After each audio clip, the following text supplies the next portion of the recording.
Mio and Erio, 8 p.m.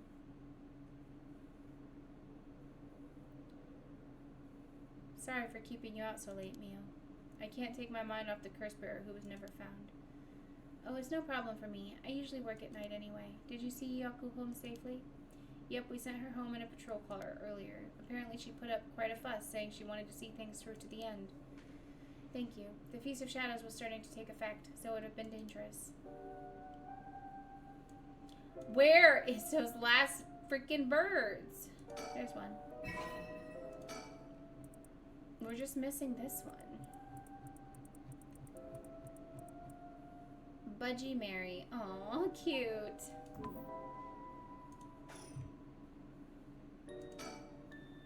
p.m. with no one around. This place is silent as the grave. No one wants to go out at night in these parts after everything that's happened over the past 2 days. So I'm curious. The last curse bearer. Could it possibly be the girl from the beginning? Shogo Ogi's friend. What was her name? I can't remember. It feels like it's been ages since we heard about her. What if she was the one that was possessed? Wouldn't that be something?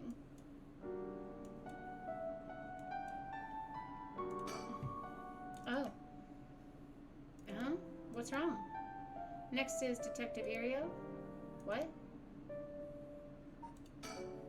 So much has happened this evening, but it's still not over. We haven't found the curse bearer of the Whispering Canal, and we still have to put a stop to these curses. I can't get my mind off the remaining curse stone, the Whispering Canal, and who the mastermind is, but we have to deal with that thing before I can worry about any of that. How's it going with the 2 talismans? Have you figured out their location of the Record of Fate's Ian Scroll? I have, more or less. When I combined the contents of the 2 talismans, they formed a seal which could be undone. The things inside the talismans that looked like scraps of wood were actually a tiny scroll kept folded up by the seal. Shogo Oki, the original guy, but his partner, the girl. Who'd have thought the talismans actually contained the scroll itself? So that's the Yin Scroll then. What does it say? Well, there's one more seal we have to undo to open the scroll. It's giving me some trouble, so I was actually hoping you could help me out. Okay, unlocking the seal. Got it, sure thing. I don't know what I'll be able to do, but let me at it. Wow, I didn't expect you to be so good to help. It's oddly reassuring. Okay, let's see. There are 5 seals holding the scroll shut. I think we have to remove them in the correct order. Each seal has a different sign. A carp, a light, a beech leaf, a taiko drum, and a reed. Remove the 5 seals in the right order. Okay, if we get it wrong, is it going to, you know, go boom? Huh? No, we'll just have to try again. I tested it once already. Oh, you already tried it yourself? So brave. I think it's devised to the seal, so the seal can only be undone if the curses for the right have already been unleashed. And I think there's a hint to opening it hidden in something related to the curses. Just let me know when you're ready.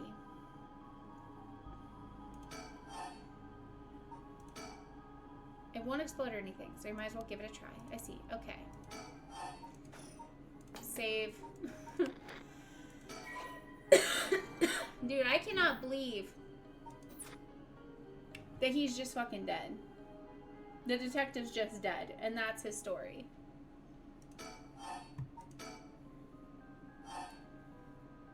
Okay. In the correct order. Alright. I don't know the correct order. The carp.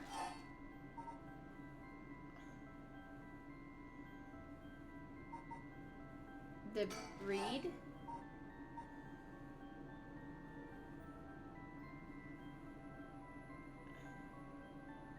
The beach. The light. Tycho. I don't think that was right. Nope, no good.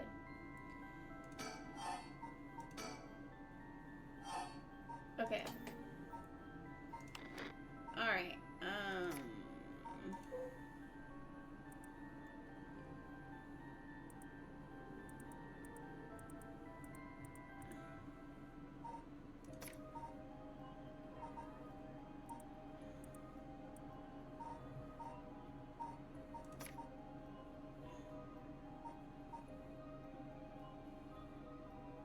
Okay, so canal, light, beach,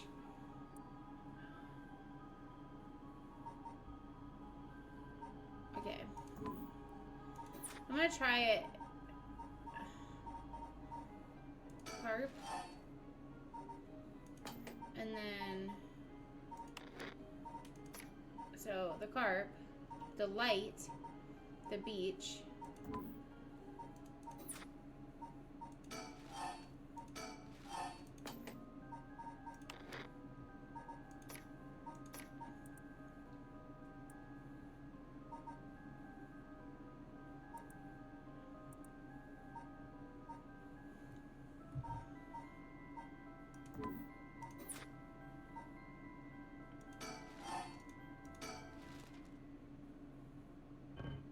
Wasn't it? I don't think that was right. There must be something I'm missing. Yes, Yoko.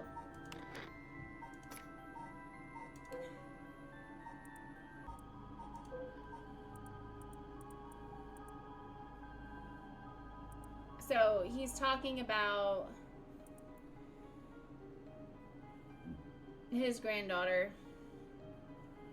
Okay.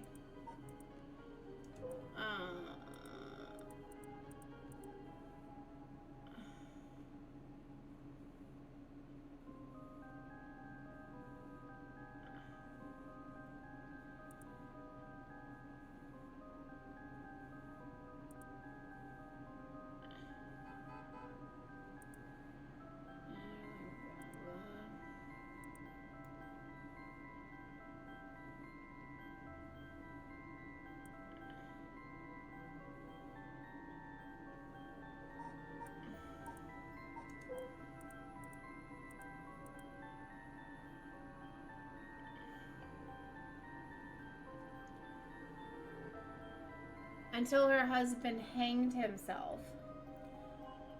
So there is a correlation there.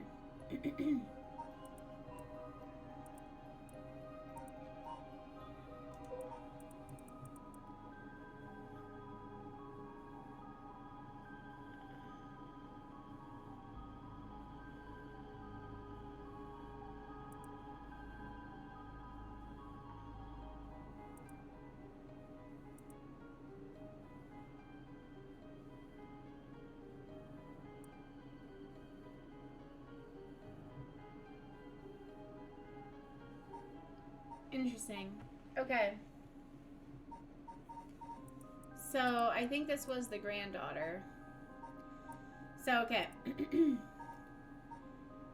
This is the grandpa. He was killed. Used to paint with his granddaughter. Then this guy. No, not her. Is it this one? No. This one. This was like the father. And then the mother. The daughter. And then this one was what? Is it this one or is it this one? I don't think it was this one. I think it's this one.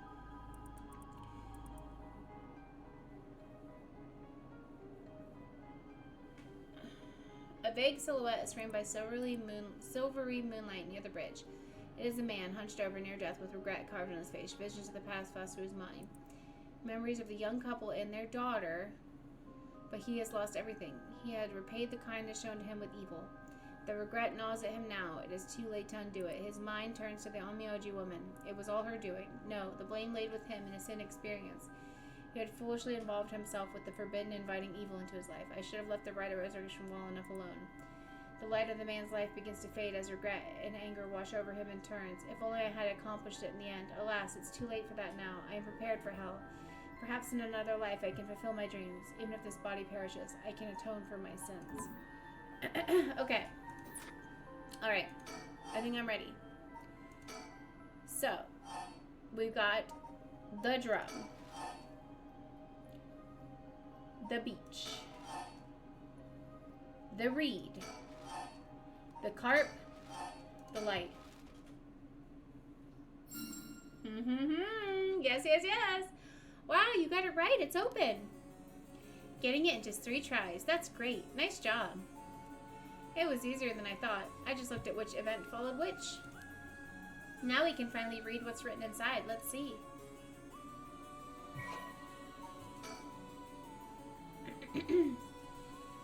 It is said that Simon Tsuchi Mikado, author of the Record of Fates, wrote the Yin Scroll because he feared that the descendants of those involved in the Honjo incident might become cursed and used in the collection of soul dregs for the rite of resurrection.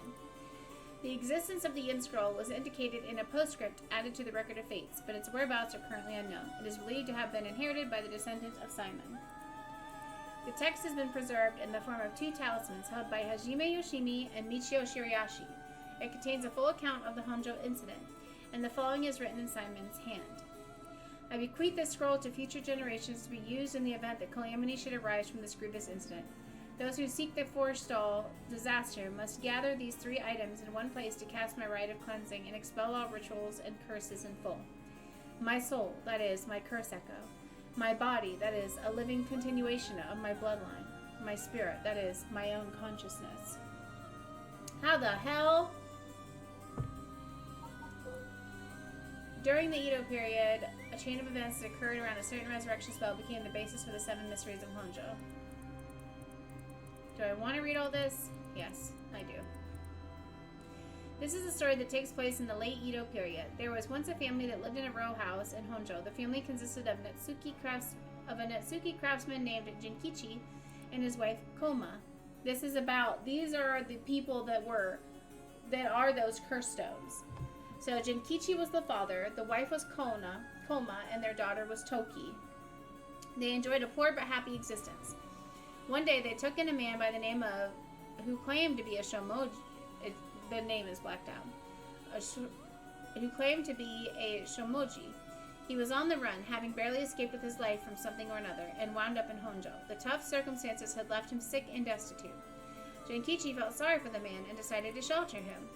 The stranger was deeply grateful for the kindness and care of Jinkichi's family, as without it he would have surely died, and told them thusly on that day of his departure, I want to give you my thanks, but unfortunately I have nothing of value.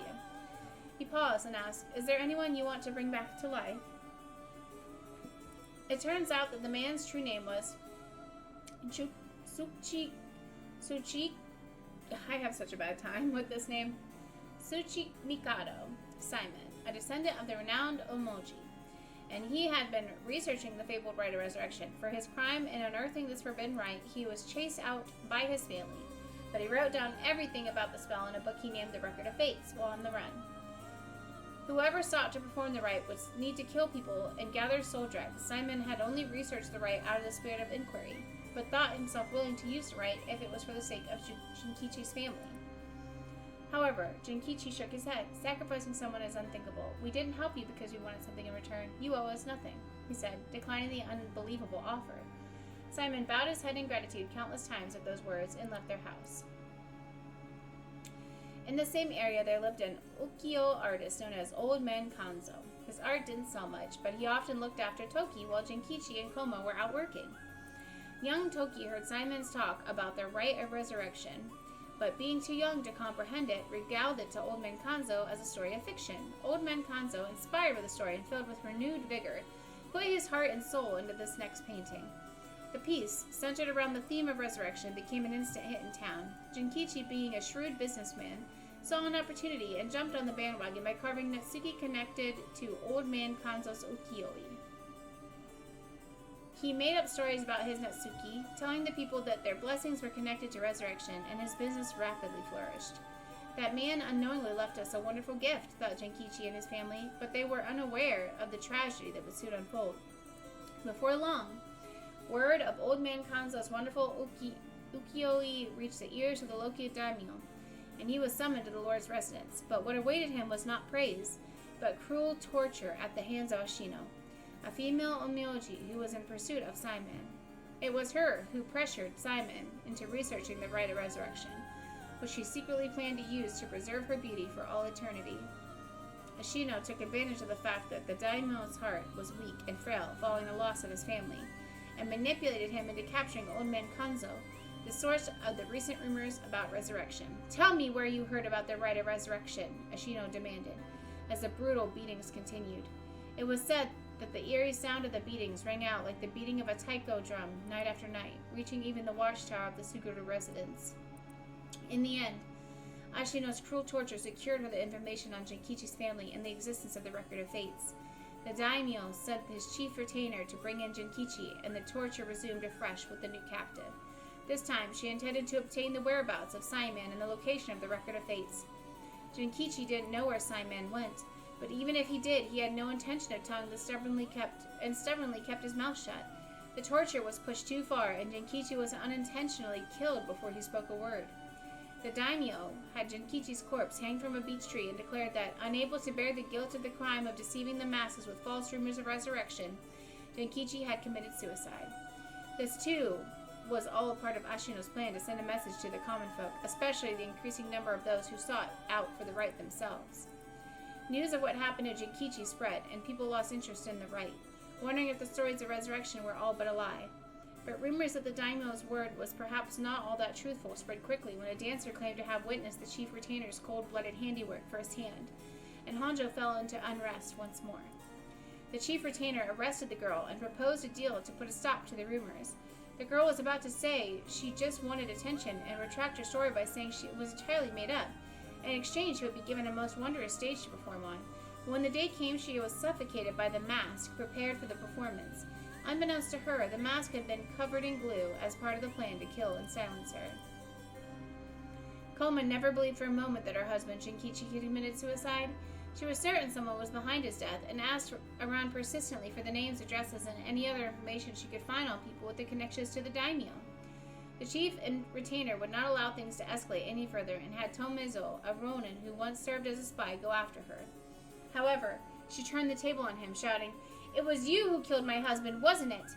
Confronted with the accusation, Tomezo flew into a blind rage and cut Koma down in broad daylight. Ordered to take responsibility for his failure by committing seppuku, he exposed the daimyo's plot as he disemboweled himself by the lantern of the soap cart used to give coded signals. With both her parents gone, through means unbeknownst to her, Toki found herself to be all alone. One day late at night, she went searching for her parents and met her doom, falling into a canal where she drowned. Meanwhile, the chief retainer had made no headway whatsoever in finding Saiman's whereabouts, and an incensed Ashino decided to set fire to his residence, burning him alive. In truth, all those connected to these events thus far were cursed by Ashino, so that their souls would turn into soul drugs upon death, which she had been collecting. All she needed to perform the rite now was to get her hands on the Record of Fates. Sensing that there was something serious at work behind the recent string of strange events in Honjo, Saiman returned to find he was too late. He broke down in tears when he learned of the unfortunate and unnatural deaths Genkichi's family had met. Saiman realized it was the handiwork of Ashino when he found their soul drugs had been collected, and decided he had to prevent any further sacrifices from happening by confronting her on Hoenji Bridge. What ensued was a fierce battle of spells that endured till the break of dawn, though those who did not know any better only saw what they believed to be an eerie flashes and supernatural orbs of light. At the end of the long battle, Ashino defeated Saiman and obtained the Record of Fates, but he had placed a curse upon her foot. Ashino dragged her foot, corrupted and horribly inflamed, and sought refuge at the nearby residence of a retainer and angrily demanded they wash her foot.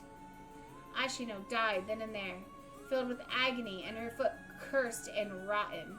Saiman, too, having sustained serious wounds during their fight, died that day on Hoenji Bridge, still filled with regret. However, Saiman came back to life, knowing that there would be enough soul drugs in place during their confrontation.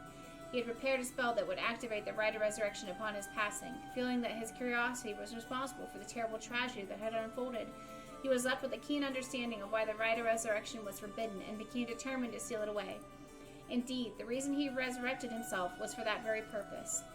However, he did not know what had become of the Record of Fates. With nothing to seal away, he instead used the remaining soul drugs to turn 9 of the Netsuki made by Genkichi into ritual implements to be sealed away in Honjo. He placed a spell so that, should someone try to activate the rite of resurrection again, all 9 pieces will awaken at once, and to pass the whole truth of those events to future generations. He wrote everything down in the Record of Fate's Yin Scroll and passed it down to his descendants. Meanwhile, the townspeople kept silent about the incidents out of fear of being cursed. However, these occurrences were so strange that gossip about it couldn't truly be contained. Over time, the details became more and more vague as the stories grew into legends, and that is how they came to be called the Seven Mysteries of Honjo. Holy moly, that was a lot of reading, but wow. It all makes sense now. Everything is tied together now. I see. What does it say? First, it's a detailed account of the tragedy surrounding the Rite of Resurrection that occurred in Honjo back in the Edo period.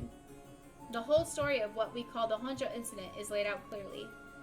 That incident was the origin of 7 mysteries of Honjo and their curses, right? Yes, the resentment of the victims of the incident turned into curses, which are the curse echoes. The contents are organized like an answer sheet, so it doesn't just give us the information we need. Is there anything else? Yes, here's what we've been looking for. I bequeath the scroll to future generations to be used in the event that calamity should arise from this grievous incident. It says, whoa, he foresaw all of this happening. And it continues. Those who seek to forestall disaster must gather these 3 items in one place and cast my rite of cleansing and expel all rituals and curses in full. My soul, that is, my curse echo. My body, that is, a living continuation of my bloodline. My mind, that is, my own consciousness. Wow, so if we gather these 3 things in one place, Simon's rite of cleansing will activate and completely negate the curses in the rite of resurrection. Oh, that's it. That's exactly what we need. The 3 things are Simon's soul, body, and mind. It says the soul is Simon's curse echo. His curse echo, so Simon himself is part of the 7 mysteries? Now that you mention it, Mr. Ariyashi did say something along those lines before.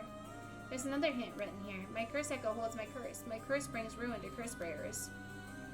What kind of hint is that? Maybe it'll make it more sense if we keep looking. But will the curse echo still appear if the curse bearer is already gone?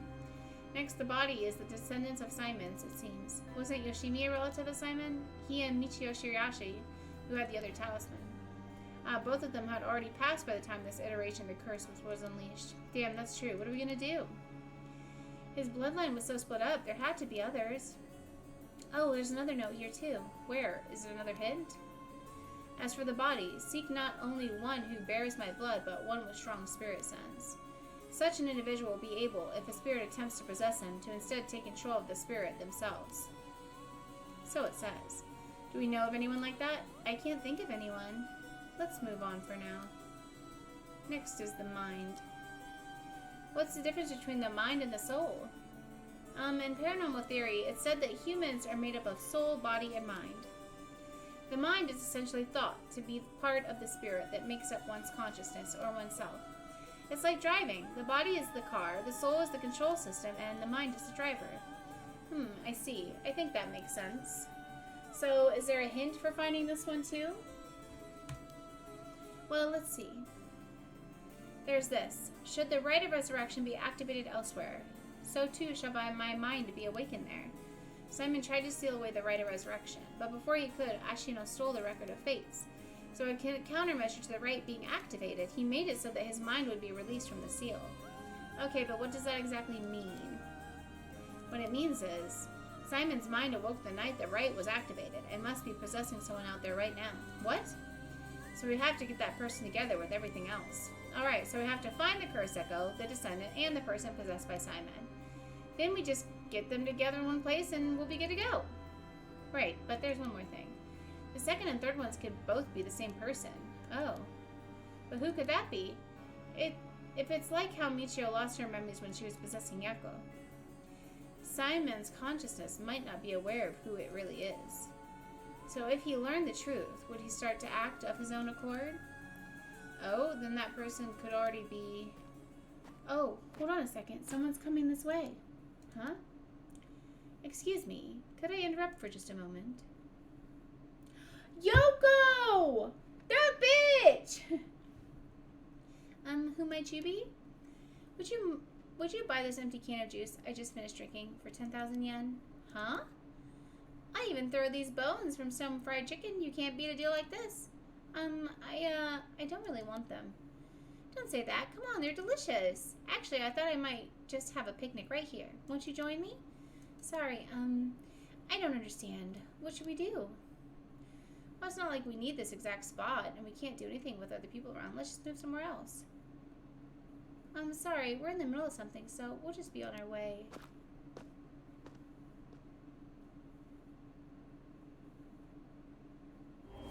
I knew it. What? Oh! It hurts! This is a curse.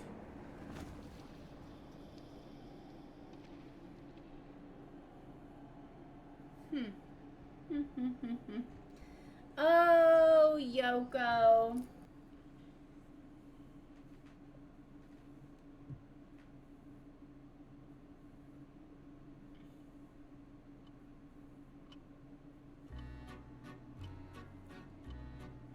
You have my heartfelt thanks for all your hard work thus far.